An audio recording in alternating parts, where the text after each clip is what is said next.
বন্ধুরা, channel growth করার জন্য এই 2025 সালে আমাদের কিন্তু কিছু টিপস মেনে চলতে হবে অবশ্যই।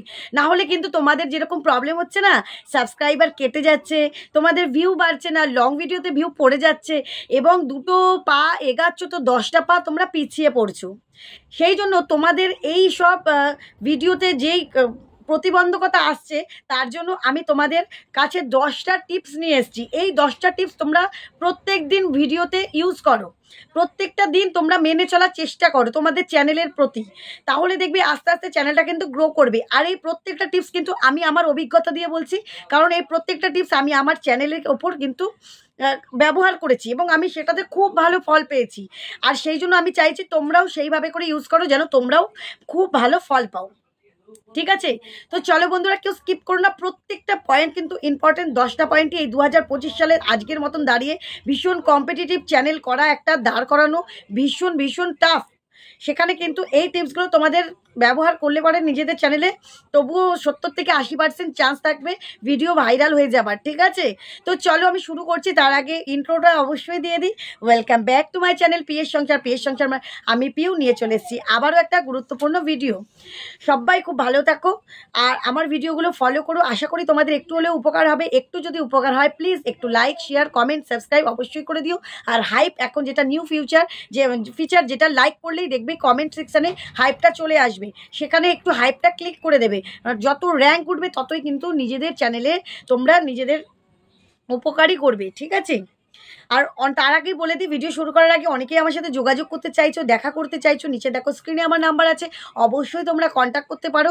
হোয়াটসঅ্যাপে মেসেজ করো, কেউ কল করো না, অবশ্যই আমাকে রিপ্লাই দেওয়ার সময় দিও, আমি রিপ্লাই তোমাদেরকে দিয়ে দেবো। ওকে, তো চলো আমি ভিডিওটা শুরু করছি।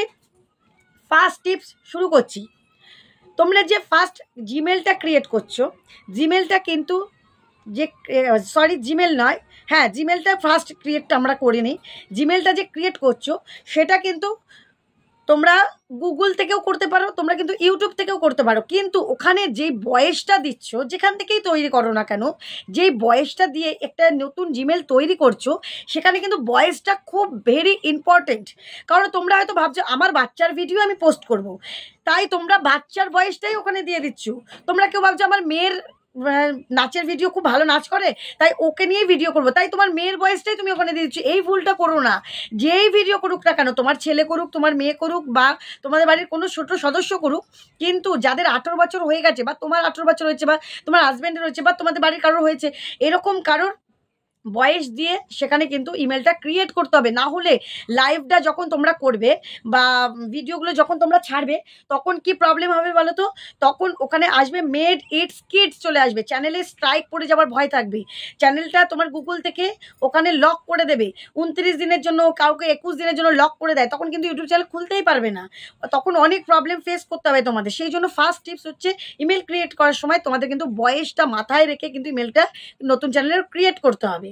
হলো সেকেন্ড পয়েন্ট। 2 নাম্বার পয়েন্ট হচ্ছে, চ্যানেলটা যখন খুলবে, চ্যানেলের নামটা যেতে দেবে, সেই চ্যানেলের নামটা কিন্তু তোমার যে ভিডিও তোমরা মনে মনে ভাববে যে আমি এই ধরনের ভিডিও করব, সেই নামের সাথে মিলিয়ে তোমাকে নামটা রাখতে হবে। ঠিক আছে, খালি নিজের নাম, যেমন আমার নাম পিউষা, চ্যানেলের নাম লিখে দিলাম পিউষা, ওরকম কিন্তু হয় না। চ্যানেলের নামটাকে প্রপার দিতে হবে, যেন সেই নামটার সাথে তোমার চ্যানেলের যে ভিডিওগুলো তার রিলেটেড থাকে, যেন নামটা শুনে বুঝে যাই এই চ্যানেলে এরকম ধরনের ভিডিও তোমরা পোস্ট করতে চলেছো। ঠিক আছে, এবং সেই নামটাকে আগে আবার সার্চও করে নিতে হবে, ইউটিউবে সার্চ করে নিতে হবে সেই নাম অসংখ্য আছে কিনা। যদি থাকে সেই নামটাকে ঘুরিয়ে ফিরিয়ে রাখতে হবে, যেন অসংখ্য না থাকে, সেই নাম যেন ইউনিকভাবে তোমারই থাকে, সার্চ করলেই যেন চলে আসে। ঠিক আছে, 3 নাম্বার পয়েন্টে চলে যাচ্ছি। এবার নাম তো রাখলে ভালো, ইমেলটাও ভালো করে ক্রিয়েট করলে, কিন্তু চ্যানেলটা তোমাদের সার্চেই আসছে না। কি করে আসবে? চ্যানেলটা তো এসইওই করা নেই তোমাদের। চ্যানেলটাকে সবার প্রথমে কিন্তু যখন চ্যানেলটা ক্রিয়েট করা যায়, তারপরেই চ্যানেলটাকে এসইও করে নিতে হবে, সার্জিক্যাল ইঞ্জিন অপটিমাইজ। এই কাজটা তোমাকে করে নিতে হবে। এখানে কিন্তু প্রচুর তোমাকে তথ্য দিতে হয় ইউটিউবকে। গুগল ক্রোম থেকে ডেস্কটপ মোডে নিজেদের চ্যানেলটাকে, ওয়াইটি স্টুডিওটাকে মধ্যে নিজেদের চ্যানেলটাকে লগ ইন করতে হবে। করার পর এসইও সেটিং নিজের চ্যানেলে করতে হবে। তাহলেই কিন্তু যখন কিওয়ার্ড দেবে, সেখানে কিন্তু তোমার চ্যানেলটাকে নামটা ওখানে ইনপুট করতে হবে, এবং ট্যাগে বড় বড় চ্যানেলকে রাখতে হবে, সঠিক কিওয়ার্ড দিতে হবে, যেই বিষয়ে ভিডিও করছো সেই বিষয়ে সঠিক র্যাঙ্কিং কিওয়ার্ড দিতে হবে, বিভিন্ন তথ্যগুলো দিতে হবে। তবেই কিন্তু চ্যানেল আসবে সার্চে। ইউটিউব সার্চে যদি তোমার চ্যানেলটাই না এলো তাহলে তোমরা ভিডিও করে কি করবে বলো? নর্মাল আমি ইমেল ক্রিয়েট করলাম, ভালো একটা নাম দিলাম, ভিডিও পোস্ট করলাম, অডিয়েন্সে গেল না গেল, দিদি আমার ভিউজ হচ্ছে না, আমরা বড় বড় ক্রিয়েটারের কাছে আবেদন করছি, মেসেজ করছি, দিদি আমাকে কারি টাকা খরচাও করছি, এখানে ওখানে খরচা করছি, তবু আমার চ্যানেলটা ঠিক হচ্ছে না। কি করে হবে? আগে নিজেরা প্রসেসিভ হও, নিজেরা চ্যানেলটাকে আগে ঠিক করো। তোমরা নাই বুঝতে পারো, অনেকেই হয়তো বলবে দিদি আমরা নতুন বুঝতে পারছি না, তাহলে বড় বড় চ্যানেল বা যারা রয়েছে ভিডিও করছে তোমাদেরকে বোঝানোর জন্য, সেই ভিডিওগুলোকে ফলো করো। তোমরা তো শেখার জন্য ভিডিওগুলো দেখো না, তোমরা জাস্ট কোথায় কি সেটিংস আছে একটু সেটিংসটা নাড়াচাড়া করে দেবো যেন আমাদের খুব ভালোভাবে ভিউজ হয়, ওরকম কোনো ট্রিক্স হয় না। অন্তত ইউটিউবে কোনো ট্রিক্স হয় না, ইউটিউবে একমাত্র কন্টেন্টের উপর ফোকাস করতে হয়, সেটা তোমরা কখনোই করো না। বোঝাতে পারলাম 3 নম্বর পয়েন্টটা? 4 নম্বর পয়েন্টে আসি। ভিডিও যখন পোস্ট করবে, শর্টস বলো লং বলো, প্রত্যেকটা এসইও করেই পোস্ট করতে হবে। চ্যানেলটা যেরকমভাবে এসইও করছো সেরকম কিন্তু লং ভিডিও, শর্ট ভিডিও প্রত্যেকটা এসইও করে পোস্ট করতে হবে। এবার বলবে দিদি ভাই আমি তো জানি না এসইও করতে। এসইও করার ভিডিও আমার চ্যানেলে প্রচুর আছে, সঠিক কিওয়ার্ড দিয়ে কিভাবে করতে হবে। তাছাড়াও আমার চ্যানেল বাদেও অন্যান্য ব্লগার যারা এই বিষয়ে ভিডিও করে প্রত্যেকে কিন্তু পোস্ট করে। তোমরা যদি মনে করো প্রকৃতভাবে শিখবে, অবশ্যই শিখতে পারো। আর তাও যদি না করো, আমরা হোয়াটসঅ্যাপ নাম্বার দিয়ে আমাদের সাথে কন্ট্যাক্ট করো যে দিদি ভাই আমরা নতুন, আমরা পাচ্ছি না, আমাদেরকে গাইড করো, আমাদেরকে দেখাও। হয়তো তোমাদের কিছু চার্জ দিতে হবে, 500, 1000 টাকা, 2000 টাকা যাই যাক না কেন, যার কাছেই করো না কেন, তবু তো তোমরা কিছু শিখতে পারবে রে বাবা। আর তোমরা যদি ভুল পদ্ধতিতে এগাও, বছর পর বছর চলে গেল, নেটের খরচাটাও চলে গেল, সব কিছু গেল, পরিশ্রমও গেল, কিন্তু আসলে লাভটা হলো জিরো। সেটা কি খুব ভালো হবে? কখনোই নয়। সেই জন্য যদি মনে করো নিজেরা প্রফেশনালভাবে এগাবে, সেই প্রফেশনালভাবেই কিন্তু কাজ করা শুরু করে দাও আজকে থেকে, এই ভিডিও দেখার পর থেকেই। ঠিক আছে? তো চলো 5 নাম্বারে চলে যাচ্ছি। 5 নাম্বার পয়েন্টে, ভিডিও যখন নতুন দেওয়া শুরু করবে তখন কিন্তু কাউকে বলে বলে সাবস্ক্রাইবার করাবে না। এটা কিন্তু ভীষণ মারাত্মক একটা ভুল। মারাত্মক কেন আমি বলছি ভুল? হয়তো পাড়ার দাদা দিদি ভাই বোন সবাইকে বলছো একটু আমার চ্যানেলটা সাবস্ক্রাইব করে দাও, প্লিজ একটু সাবস্ক্রাইব করে দাও, হোয়াটসঅ্যাপে গ্রুপে দিচ্ছ, ফেসবুকের গ্রুপে দিচ্ছ নিজেদের চ্যানেলটাকে, এগুলো দেবে না, এই কাজগুলো করবে না। কেন করবে না? হয়তো সে সাবস্ক্রাইব করলো, তার কাছে নোটিফিকেশন কিন্তু ডেলি যাবে। ডেলি বলতে প্রথম ইউটিউব কিন্তু তোমার নোটিফিকেশন তাদের কাছে পাঠাবে। ইউটিউব সবসময়ের জন্য নতুন চ্যানেলকে বুস্ট করার জন্য রেডি থাকে, সেই জন্য সবাইকে নোটিফিকেশন পাঠাবে। কিন্তু কি হবে? তারা কিন্তু তোমার চাপে পড়ে তোমাকে সাবস্ক্রাইব করেছে, 10 জনের মধ্যে 1 জন হয়তো তোমার ভিডিও দেখবে, বাকি 9 জনা কিন্তু কখনোই তোমার ভিডিও দেখবে না, কখনোই তোমার চ্যানেলটাকে ফলো করবে না। তাহলে আখেরে লস কার হলো? তোমার হলো। ইউটিউব যখন দেখবে 10টা, এর তো 20 খানা নতুন সাবস্ক্রাইবার হয়ে গেছে, 20 খানায় কিন্তু তুমি বলে বলে করিয়েছো। তাহলে কি হলো? 20 জনের মধ্যে 2 জনা হয়তো দেখছে, 18 জনা তোমার ভিডিও নোটিফিকেশন যাওয়ার পরেও দেখছে না। তখন কি হবে? নোটিফিকেশনটা তো অফ করে দেবেই, তাদের কাছে আর নোটিফিকেশন যাবেই না। তাতে তোমার ইউটিউবের যে চ্যানেলটা সেটার ইমপ্রেশনটা প্রথম থেকেই লোয়ার থাকবে। প্রথম থেকেই ইউটিউব ভাববে এর চ্যানেলে কোনো দমই নেই, তাই নোটিফিকেশন যাচ্ছে, থাম্বনেলটা ভালো না, ভিডিও ভালো না, তাই কেউ দেখছে না, ক্লিক করছে না। ক্লিক পেড ভিডিও নয়, ক্লিক পেড থাম্বনেল নয়, ভিডিওটার কোয়ালিটি লো, তাহলে ভিডিও আমরা হাই ইমপ্রেশনে দেবো না। এই ভিডিও সবসময় লো ইমপ্রেশনে থাকুক, এই ভিডিও সবার কাছে পৌঁছানো যাবে না। ইউটিউব কিন্তু নিজের লাভটা আগে বুঝে নেবে, সেই জন্য সবসময়ের জন্য ভালো কোয়ালিটিফুল ভিডিওকেই কিন্তু ইউটিউব সবসময় এগিয়ে দেয়। তাই ছোট চ্যানেলকে সবসময় যেন বুস্ট করে যে তোমরা আরও উন্নতি করো, যেন সামনের দিনগুলো আমরা এগিয়ে যেতে পারি। কিন্তু তাও যদি তোমরা বুঝেও না বুঝের মতন কাজ করো, তাহলে ইউটিউবের তো কিছু করার থাকবে না, ইউটিউব কিন্তু তখন ইমপ্রেশনটা একদম লো করে দেবে। আশা করি 5 নাম্বার পয়েন্টটাও বোঝাতে পারলাম। 6 নাম্বার পয়েন্টে চলে যাচ্ছি। ঠিক সেম পদ্ধতিতে তোমরা কিন্তু প্রত্যেক দিন ভিডিও করে ভিডিওর লিঙ্ক এখানে ওখানে শেয়ার করছো, হোয়াটসঅ্যাপের বন্ধু বান্ধবের মধ্যে প্রত্যেক দিন পাঠিয়ে দিচ্ছ, দেখ তো আমার ভিডিওটা, এই যে এই ভিডিওটা পোস্ট করলাম, আমিও করেছি এই ভুলটা, আমিও করেছি, সেই জন্যই তোমাদেরকে বলছি। আমি প্রথমেই বলেছি এই যা যা টিপসগুলো বলছি প্রত্যেকটা ভুল কিন্তু আমি করেছি, সেই জন্যই তোমাদেরকে বলেছি। আর আমার 10টা টিপসের ভিডিও নিশ্চয়ই তোমরা 2 বছর আগে আমি পোস্ট করেছি, 2 বছর হবে না, 1.5 বছর আগে, আর সেটাই আমার ভাইরাল ভিডিও, নিশ্চয়ই তোমরা দেখেছো। আমি সেখানেও আমার টিপসগুলো আমি বলেছি যে হ্যাঁ এইগুলো আমি ভুল করেছি, তোমরা করো না। সেই জন্য আজকেও সেম বলছি, ভিডিওর লিঙ্ক কাউকে শেয়ার করবে না, চ্যানেলের লিঙ্ক কাউকে শেয়ার করবে না। শেয়ার করলে কিন্তু সেম প্রবলেম হবে। শেয়ার করলো তারা কিন্তু একটু ক্লিক করে হয়তো দেখলো, বা প্রথমটা একটু শুরু করলো, একদম স্কিপ করে গিয়ে লাস্টেরটা একটু দেখলো, বলে হ্যাঁ খুব সুন্দর হয়েছে। যারা প্রকৃত তোমার অডিয়েন্স হবে তারা কিন্তু নিজে থেকে তোমার ভিডিওটা দেখবে, তারা আগ্রহ দেখাবে। সেখান থেকে যদি তোমার একটা সাবস্ক্রাইবার আসে না, প্রত্যেক দিন ওই অ্যাক্টিভ সাবস্ক্রাইবার তোমার থাকবে, সে তোমার ভিডিওটা দেখবে। তাই অ্যাক্টিভ সাবস্ক্রাইবার আনার চেষ্টা করো নিজের চ্যানেলে, কখনো বলে বলে বাস তোমার শেয়ার করে করে সাবস্ক্রাইবার এনো না, এবং শেয়ারও করতে যেও না, এতে তোমার চ্যানেলে আখেরে খারাপ, তাদের কিন্তু কিচ্ছু হবে না। ঠিক আছে? 7 নাম্বার পয়েন্ট, এই পয়েন্টগুলো কিন্তু সবাই নোট করে রাখতে পারো খাতায়।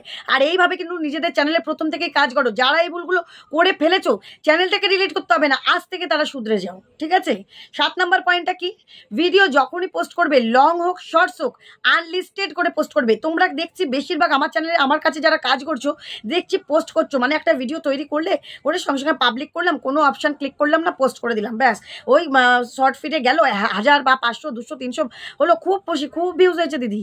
ওটাকে ভিউজ বলে না, ওটাকে বলে সঠিক অডিয়েন্স না গেলে পরে শর্টস ফিডে যেটুকু অডিয়েন্স পেয়ে গেলে কপালের জোরে, সেটাকে বলে। এটাতে তোমার কোনো বলে না 7 মন তেলও পুড়বে না, রাধাও নাচবে না, এটাতে কিছুই হবে না। কারণ তোমার চ্যানেলটাই তো গ্রো করবে না, তোমার ফেস ভ্যালুই তো হবে না। তাহলে চ্যানেলটা, এই যে তুমি আমার ভিডিওটা দেখছো, নিশ্চয়ই আমাকে চিনছো বলেই দেখছো। 2 বছর আগে কি আমার ভিডিওগুলো তোমরা দেখতে? কখনোই দেখতে না, কারণ তখন তো আমাকে চিনতে না। সেরকম কিন্তু তোমরাও নতুন মনে করবে, এই প্ল্যাটফর্মে তোমরাও কিন্তু কিছু করতে এসেছো, তাই করার মতন করে করো, দেখবে খুব তাড়াতাড়ি গ্রো করে যাবে, ঠিক আছে? মনে জেদ আর অদম্য ইচ্ছা রাখো, আর তার সঙ্গে এই যে ভুলগুলো সেগুলো করো না, প্রথম থেকেই করো না, বারবার বলছি একদম করো না। দেখো চ্যানেলটা এগিয়ে যাবে, আনলিস্টেড করে ভিডিওগুলো পোস্ট করো। করার পর ওয়াইটি স্টুডিওতে চলে আসো। ওয়াইটি স্টুডিও যারা যারা এখনো ডাউনলোড করেনি, ঝটপট করে না। ওয়াইটি স্টুডিও কিন্তু আমাদের ভিডিও প্রফেশনাল মুডের একটা অঙ্গ, এটা আমাদের প্রয়োজন। ওয়াইটি স্টুডিওতে চলে এসে তারপর কিন্তু বিভিন্ন অপশানগুলো কিভাবে করবে এই বিষয়ে আমার চ্যানেলে ভিডিও আছে, কিভাবে শর্ট চ্যানেল বা লং চ্যানেলে ভিডিও পোস্ট করতে হবে সেইগুলো দেখে প্রত্যেকটা অপশান ইয়েস নো করে। সব থেকে ইম্পর্টেন্ট হচ্ছে অডিয়েন্সটা তোমরা কিন্তু সবসময় যেন no it's not made for kids এখানে ক্লিক করতে হবে। তোমরা কিন্তু ইয়েস কখনো করো না, এটা কিন্তু সম্পূর্ণ ভুল, পদ্ধতিটাই ভুল, ঠিক আছে? তোমরা আনলিস্টেড করবে ইউটিউবে আর পাবলিক করবে ওয়াইটি স্টুডিওতে, এই পদ্ধতিতে ভিডিওটা পোস্ট করো, ঠিক আছে? তারপরে চলে গেলাম 8 নাম্বার পয়েন্টে। 8 নাম্বার পয়েন্ট হচ্ছে, এটা কিন্তু ভীষণ ইম্পর্টেন্ট, থাম্বনেল। লং ভিডিওর যে থাম্বনেলটা, সেটা কিন্তু তোমরা কোনো রকমে একটা ফটো দিয়ে দিচ্ছ, আর যদি পোস্ট করার সময় তো ইউটিউব 3খানা ফটো, যারা এডিট অপশানে যাচ্ছ দেখতেই পাচ্ছ ইউটিউব 3টে ফটো ওই ভিডিও থেকেই ক্লিক তুলে দিচ্ছে। তোমরা মনে করছো এটাই আমাদের প্রফেশনালভাবে হয়ে গেল, আমরা ওটাতেই ক্লিক করে দিয়ে ছেড়ে দিলাম, একদম ভুল। থাম্বনেল করতে হবে ক্লিক পেড, যেন লোকে দেখেই ভাবে এই জিনিসটা এত সুন্দর, দেখি তো এর ভিতরে কি আছে, বা এর ভিতরে এইটা দেখাচ্ছে, দেখি তো এই দিদিভাইটা কি করতে চাইছে, এরকম একটা ক্লিক পেড সাসপেন্স রাখতে হবে, আশ্চর্যজনক ক্লিক পেড রাখতে হবে। সে ভিতরে ভিডিও যতই সিম্পল হোক না কেন ভিডিও, তবে এমন কিছু করবে না যে ভেতরে একরকম বাইরে একরকম, সেটা করলে কিন্তু হবে না। ভেতরে তুমি করলে যে ওপরে দেখালে যে আজকে আমি চিকেন রেসিপি রান্না করছি স্পাইসি, ভেতরে তুমি দেখালে যে ওইসব চিকেন কিছুই রান্না করলে না, নর্মাল রান্না করে রেখে দিলে, ওটা কিন্তু হবে না। চিকেন তোমাকে দেখাতেই হবে, তুমি স্পাইসি করো আর ঝোলি করো, সেটা আলাদা ব্যাপার। এরকম একটা প্রসঙ্গ। ব্লগ ভিডিও যারা করছো তাদের জন্য আমি বিশেষ করে বলছি, ব্লগ ভিডিওর ভালো একটা ক্লিপ সারাদিনের একটা তুলে নেবে, তুলে নিয়ে সেটাকে ঘুরিয়ে একটা আশ্চর্যজনকভাবে করবে। ব্লগ ভিডিওর ভিউজ কিন্তু এখন সব থেকে কম, কারণ ব্লগ ভিডিও ফেস ভ্যালু ছাড়া কেউ দেখতে চায় না, ঠিক আছে? এবার চলে যাচ্ছি 9 নাম্বার পয়েন্টে, সব থেকে ভেরি ইম্পর্টেন্ট। এটা হচ্ছে তোমরা যখন টাইটেলটা দিচ্ছ, টাইটেলটা নর্মাল, আজকে আমরা সকাল থেকে ঘুরে এলাম, বা সকালবেলায় সকাল থেকে উঠে রাত্রির পর্যন্ত খাওয়া দাওয়া করে ভীষণ ক্লান্ত হয়ে গেলাম, এরকম দেখছি নর্মাল দিচ্ছ। তো তুমি ভাই ক্লান্ত হলে না হাঁপিয়ে গেলে না কি রান্না করলে, লোকের তাতে কি এসে যাবে? তোমাকে তো কেউ চেনেই না, তাই না? তো তোমাকে বোঝাতে গেলে, তাকে যদি আনতে হয়, সেই সাবস্ক্রাইবারকে তোমাকে টেনে আনতে হবে। কিভাবে টেনে আনবে? হাত ধরে টেনে আনা নয়, তোমাকে তোমার হাতে তুমি যে টাইটেলটা দেবে সেই লেখার জোরে তোমাকে টেনে আনতে হবে, সেই সাবস্ক্রাইবার যেন চোখ ফেরাতে না পারে। কিভাবে করতে হবে? ব্লগ ভিডিওগুলোকে অ্যাট্রাকশন করতে হবে। রান্নার ভিডিওগুলো যেগুলো, সেগুলো হয়তো রাঁধছো, তোমাকে দিতে হবে খুব কম তেলে সুস্বাস্থ্য রান্না। এখন সবাই নিজের হেলথ নিয়ে খুব কনসাস, খুব সবাই চায় যে আমি নিজের হেলথটাকে খুব ভালো রাখি। যখনই দেখবে কম তেলে সুস্বাস্থ্য রান্না, দেখি তো কম তেলে এই রেসিপিটা করেছে, কিভাবে আমি তো এই রেসিপিটা রান্না করি, পুরোনো দিনের লিখে দিতে হবে মা ঠাকুমার রান্না। সেই সব রান্না তো এখনো হয়, কিন্তু তুমি যদি নর্মাল লিখে দাও মোচার ঘন্ট রান্নাম চিংড়ি মাছ দিয়ে, সেটা কিন্তু অত কেউ দেখতে চাইবে না। যদি লিখে দাও 100 বছর পুরনো ঠাকুমা দিদিমার রান্নার রেসিপি আজ করে ফেললাম, সেম রান্নাই, ওটাই দেখাচ্ছ, কিন্তু ভীষণভাবে ওটা দেখাবে যে দেখি তো এত পুরনো রান্না। সবাই কিন্তু এখনকার দিনে চিকেন বিরিয়ানি খেতে খেতে মুখ ঝামসে গেছে, সবাই চাইবে একটু পুরোনো দিনে ফিরে যায়, একটু ওল্ড ভার্সনে ফিরে যায়, একটু ভালোভাবে ফিরে যায়, যেন পুরোনো দিনগুলো আমাদের কাছে চলে আসে। পুরোনো খাওয়ার মাধ্যমে, খাওয়াটা কিন্তু মানুষের একটা কি বলবো শৌখিনতা, খাওয়াটা কিন্তু মানুষের একটা সৌজন্যতা। তাই এই জায়গাগুলো কিন্তু খুব ভালো রাখতে হবে। যারা কুকিং চ্যানেল করছো, যারা ট্রাভেলিং করছো, ট্রাভেলিং ভিডিও দিচ্ছ, তারা ট্রাভেলিং ভালো ভালো জায়গায় ঘুরতে যাচ্ছ, এই জায়গার মাহাত্ম্য কি এইভাবে লিখে দিলে তারা সেই মাহাত্ম্যটা দেখার জন্য ক্লিক করবে। নর্মাল যদি লিখে দাও এই জায়গায় ঘুরতে এলাম, কে ভাই দেখবে? ওইসব জায়গা তো সবাই যায় ঘুরতে, তার মাহাত্ম্যটা তোমায় তুলে ধরতে হবে। এই জায়গায় কি আছে আশ্চর্যজনক জিনিস, সেই ঘটনাটাকে তুলে ধরতে হবে। ট্রাভেল ভিডিও যারা দিচ্ছ, এরকম প্রত্যেকটা ভিডিওর কন্টেন্টগুলো তুলে ধরতে হবে, আর সেই কন্টেন্টের উপর ফোকাস করতে হবে। আর লাস্ট এই 2025 সালে সব থেকে ভেরি ভেরি ইম্পর্ট্যান্ট হচ্ছে এআই ভিডিও চলবে না, এআই ভিডিও দেবে না, নিজস্ব কন্টেন্ট দেবে, নিজস্ব ভয়েস দেবে, নিজস্ব ফেস দেবে, অরিজিনাল কন্টেন্ট দেবে। আর সব থেকে বড় কথা হচ্ছে কোয়ালিটি ফুল ভিডিও দিতে হবে। যারা পারবে 4K-তে দেবে, যারা না পারবে HD কোয়ালিটিতে ভিডিও পোস্ট করবে। যাদের ক্যামেরা কোয়ালিটি খুব খারাপ তারা কিন্তু ইউটিউবে দাঁড়াতেই পারবে না। এখন তোমরা যদি বলো দিদিভাই তাহলে কি ফোন কিনতে হবে, যদি মনে করো প্রফেশনালভাবে করতে হবে, তাদের ক্যামেরার কোয়ালিটি খুব খারাপ, তাদের কিনতে হবে, কিচ্ছু করার নেই। আর মোটামুটি যদি চলনসই হয়, আমি সবাইকে বলি প্রথমেই দামি জিনিসের দরকার নেই। আমাদের ভিডিও করার জন্য একটা ভালো ফোন, একটা স্ট্যান্ড দরকার হয়। কেন দরকার হয় সবসময় তোমরা সবাইকে বলতে পারি না একটু ক্যামেরাটা ধরো, তাই জন্য একটা কম দামি একটা স্ট্যান্ড, একটা ফোন, এই দুটো জিনিস হতেই হবে। তার সঙ্গে ধৈর্য লাগবে, তার সঙ্গে ইচ্ছে লাগবে, তার সঙ্গে সময়টাও লাগবে। এই সব কিছু মিলেমিশে একাকার হলে তবেই কিন্তু তুমি সফলতা লাভ করতে পারবে। আর সব থেকে ধৈর্যটা কেন বলছি, ওই 6 মাস ভিডিও করে দিদি আমি সাফল্য লাভ পারছি না, তাহলে কিন্তু হবে না। পড়তে হবে, উঠতে হবে, পড়ে যেতে হবে, উঠতে হবে, তবেই কিন্তু দাঁড়াতে পারবে। ঠিক আছে, দাঁড়াতে পারবেই। যখন আমি ছোট ছিলাম না, মানে ছোট ক্রিয়েটার ছিলাম, তখন বড় বড় ক্রিয়েটার সবসময় বলতো ধৈর্য রাখতে। আমিও মনে মনে ভাবতাম ধুত 1 বছর হয়ে গেল, আর কত ধৈর্য রাখবো, আর পারছি না ধৈর্য রাখতে, চ্যানেলটা বন্ধই করে দেবো। কিন্তু তবু আমি অদম্য ইচ্ছা ধৈর্যটাকে রেখেছি বলে আজ কিন্তু তোমাদের সামনে দাঁড়িয়ে এত বড় একটা ভিডিও করতে পারছি আমার অভিজ্ঞতাটা দিয়ে। সেই জন্য বলছি আগামী দিন আমরা চাই, আমি বিশেষ করে চাই যেন তোমরাও এই ধরনের ভিডিও করো, নতুন যারা ক্রিয়েটার থাকবে আগামী দিনগুলো তাদের জন্য অবশ্যই। সেই জন্য বলছি এই 10টা টিপস তোমরা খুব ভালোভাবে মেনে চলো, আগামী দিনগুলো এগিয়ে চলো। আর নতুন চ্যানেল ক্রিয়েট করে এইভাবে করে প্রথম থেকেই কাজ করো, দেখো তোমাদের চ্যানেল খুব তাড়াতাড়ি সাবস্ক্রাইবারও বাড়বে, ভিউজও বাড়বে, আর খুব তাড়াতাড়ি এগিয়ে যাবে, প্রোগ্রেস হবে, আর চ্যানেলটা গ্রো করবে। মনিটাইজ তো অবশ্যই হবে, এগুলো বাড়লে মনিটাইজ তো হবেই। সবার ফার্স্ট আমাদের ভিউয়ের দিকে নজর দিতে হবে। কন্টেন্ট করলে, ভালো কন্টেন্ট দিলেই ভিউ হবে, একটার সাথে একটা লিঙ্ক। ভালো কন্টেন্ট দাও, সেটা লোক দেখবে, ভিউ হবে। ভিউ দেখলে কি হবে, ওয়াচ টাইমটা বাড়বে। ভিউ হলে মানে কি, যত লোক দেখবে ওয়াচ টাইমটা বাড়বে। আর যখন ভিউ আর ওয়াচ টাইম দুটোই কাউন্ট হয়ে যাবে তখনই কিন্তু সাবস্ক্রাইবার বাড়বে। আর সাবস্ক্রাইবার যত বাড়বে, ওয়াচ টাইম যত বাড়বে, আমাদের চ্যানেল মনিটাইজ। আর মনিটাইজ যখনই হবে তখনই আমাদের ইনকাম শুরু, তাই তো? তাই আশা করি এই সমস্ত পয়েন্টগুলো তোমরা মেনে চলার চেষ্টা করবে, আর আগামী দিনগুলোতে খুব ভালোভাবে কাজ করবে। ভিডিওটা অনেকটাই বড় হয়ে গেল, তাই আর বড় করছি না। সবাই একটু ধৈর্য নিয়ে ভিডিওটা দেখো, তোমাদেরই উপকারে লাগবে। ঠিক আছে, চলো বন্ধুরা, আগামী দিন দেখাবে নতুন একটা ভিডিওর সাথে। সবাই খুব ভালো থেকো, সুস্থ থেকো, টাটা।